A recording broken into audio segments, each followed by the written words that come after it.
Okay, so today we're gathered to contemplate Capricorn. The sun enters the zodiac sign on December 21st, and it marks the winter solstice and the longest night in the northern hemisphere. I love how Zain describes the Capricorn season in one of the lines in the tarot. It says that Capricorn is the sign which the sun enters when life's forces are at their lowest. The water vapors of the earth crystallize into ice and snow. Capricorn is the night sign of Saturn. Its key phrase is I use. It governs station, honor, business, and government officials. Capricorn is the organizer of industry. It's in the earth triplicity and the movable qualities. It's the pioneer of practicality. And it exists in the third emanation. Its polarity is feminine, and it's the natural ruler of the 10th house. Its keywords are, or the things that it rules over, are administrations, attics, business districts, caves, cellars, chamber of commerce, city hall, the color dark blue, dungeons, hearing, herbs like henbait, nightshade, and black poppy.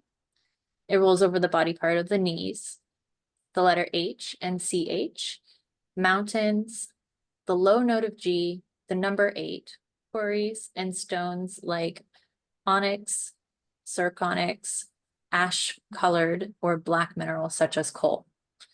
People who are born under the sign Capricorn have a persistent tenacity to climb higher and higher. This is just like the sun that climbs higher and higher after the winter solstice with the returning of the light.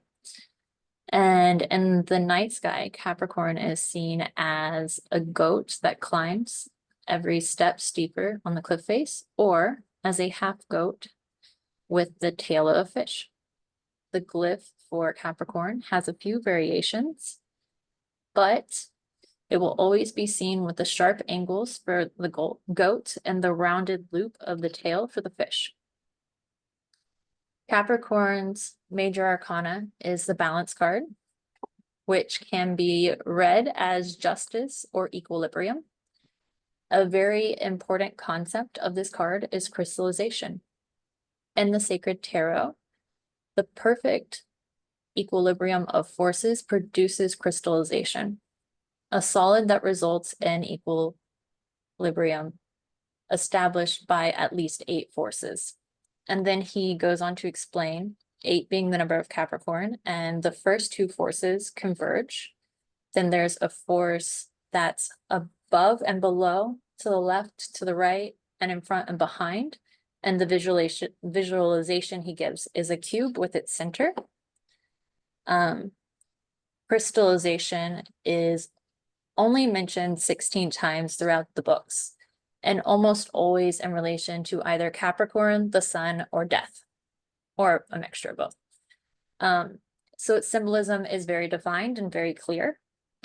And in ancient masonry, when invoking the directions, north is actually unmentioned because it symbolizes crystallization and strict material motives, and thus plays no part in the soul's evolution and advancement. And in occultism applied, we learned that Neptune's thought cells cannot express crystallization.